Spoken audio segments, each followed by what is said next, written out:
when the boundaries of fate are breached, new worlds are born. Sephiroth, from a bird's eye view, is a very metaphysical villain. After a journey of self-discovery, his mind metamorphizes beyond that of a standard antagonist. He's not a human that sees himself as the good guy trying to enforce moral superiority, because morality is entirely removed from his worldview.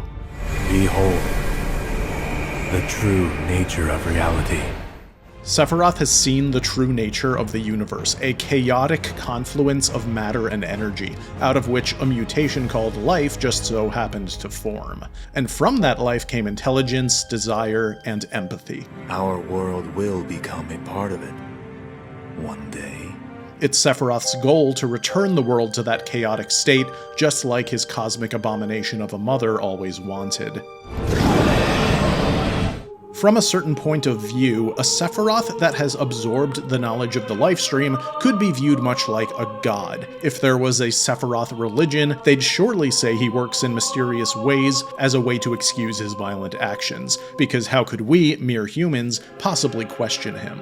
In true Final Fantasy fashion, the goal of the heroes becomes almost antithetical to religious fundamentalism. Instead of lowering our own value in the presence of immense power, we cling to our human fortitude. If a god tries to wipe us out in the name of superior intelligence, we say, go ahead and try. We've got the power of friendship. Sephiroth! When contemplating remaking the story of Final Fantasy VII, you might think that embellishing on this metaphysical aspect to Sephiroth would be high on the priority list, rather than leaving it to the subtext. And while Remake and Rebirth certainly do jack up the metaphysicality of the story, it's not done in a way that I think any of us expected. Rather than giving us a peek behind the curtain of Sephiroth's ethereal mind, it's the overarching storytelling that has been injected with a substantial dose of the metaphysical. At the end of Final Fantasy VII Remake, the rug was kind of pulled out from under us. The big twist was that we weren't actually playing a true remake of the original story, we were playing a self-aware remix of sorts, and one that was possibly going to introduce multiple timelines, multiverses, and even time travel to the mix. This gave us the gift of the unknown journey. We no longer knew what was coming next, which was both exciting and scary. We spent the next 4 years speculating and wondering, all while crossing our fingers that these hypothetical divergences and additions would not undermine the soul of one of our favorite stories, but possibly amplify it.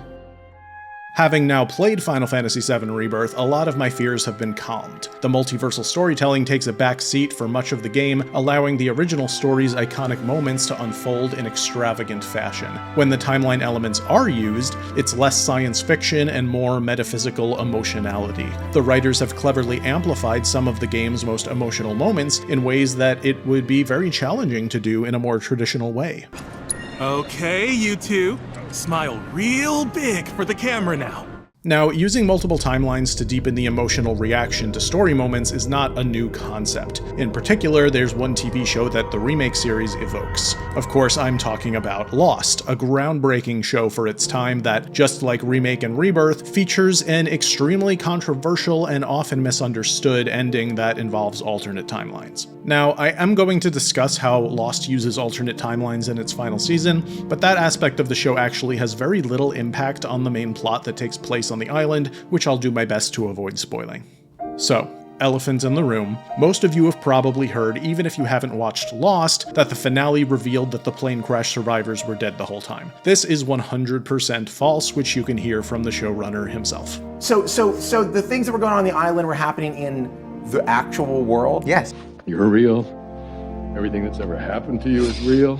Lost's formula initially relied on splitting its storytelling between the modern day and flashbacks, usually focused on a single character each episode. Later, they switched it up with flash forwards, and then in the final season, they introduced what were referred to by the writers as flash sideways. These were scenes set in an alternate timeline where the plane never crashed, so the fan theories at the time were all about whether the timeline was reset, or if they'd merge it in the finale, etc.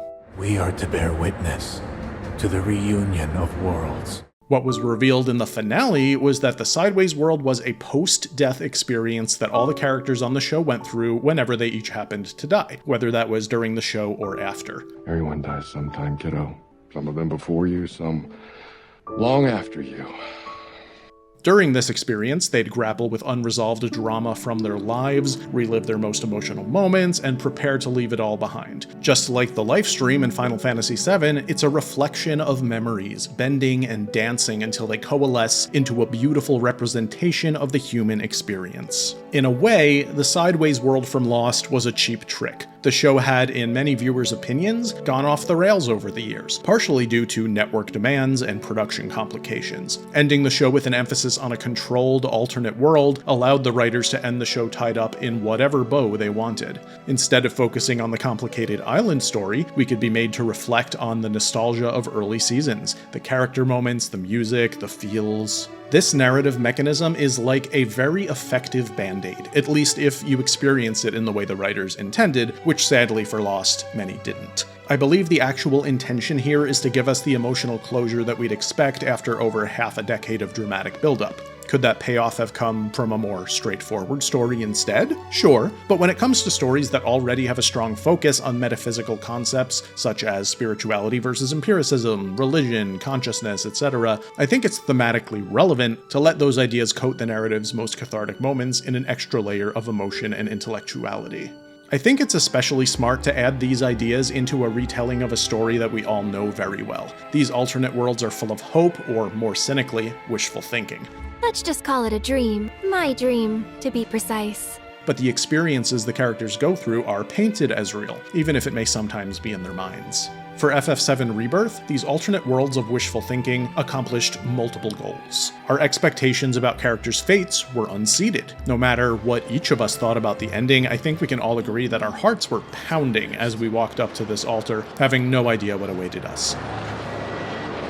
In addition, simply reliving an emotional scene with better presentation is theoretically less impactful than reliving it with an added narrative layer of emotional embellishment. It's subversive, indulgent, and made for the hardcore fanbase who have done their homework, debatably at the expense of the casual gamer. There's no way around it, the final 2 hours of Rebirth are at first glance confusing and less emotional than a straight recreation of Aerith's death would have been. The moment of impalement was cut entirely, likely partially due to keeping its T rating, but also to trick the viewer into thinking Aerith might have survived, if only for a moment. In this moment, the alternate worlds were used as a misdirect. In fact, I think it's possible that the entire idea of using multiple worlds for the remake project could have stemmed from the question, how do we get the viewer to think she might survive this time? Just so that it would hurt even more when she still dies, in theory. This plays further into the idea that the alternate worlds, regardless of real plot relevance, represent hope and wishful thinking, at least in part. They also muted Cloud's eulogy and cut the water burial scene, at least for now, which would have provided some much-needed closure in the moment. Instead, we're thrown into a massive boss gauntlet featuring characters belting out the same sassy battle zingers they would in any other fight. I'm your one-stop clobbering shop. In addition to some weirdly optimistic one-offs. You gotta admit, it's an awesome having me on the team, right?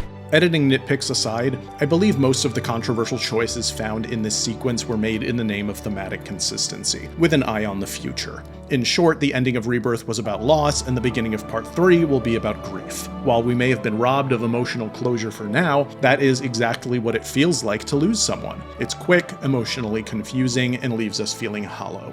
We cannot grieve yet because Cloud hasn't grieved yet, and when he does overcome his broken mind and remembers what really happened that day, I'm willing to bet the moment will be covered in metaphysical emotionality, and even more cathartic than if they had given us the closure we wanted here in 2024. Whether the payoff will be worth it remains to be seen, but having Part 3 focus deeply on the process of grieving more than any part of the original did sounds pretty promising to me.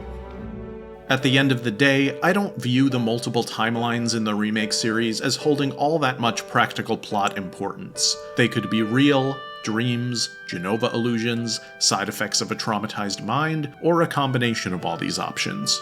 Whether Zack lives or dies, whether Aerith survived in another world, the thematic purpose of all this remains the same: to inject a familiar story with an extra layer of metaphysicality. A way to reflect on our memories, explore them more thoroughly than we did the first time around, and maybe even amplify the emotions we feel. Giving us hope means our grief is darker. When characters that have been with us for most of our lives reflect on their legacies, their role in our memories becomes more clear. And when we get a glimpse into what could have been, our appreciation for the time we had with them grows. Of course, all my optimism is reliant on what the writers do with the final game in the trilogy, so we'll have to wait and see. And about Part 3. I once heard a theory that probably isn't true, but I thought it was pretty cool. Apologies that I don't remember who came up with it.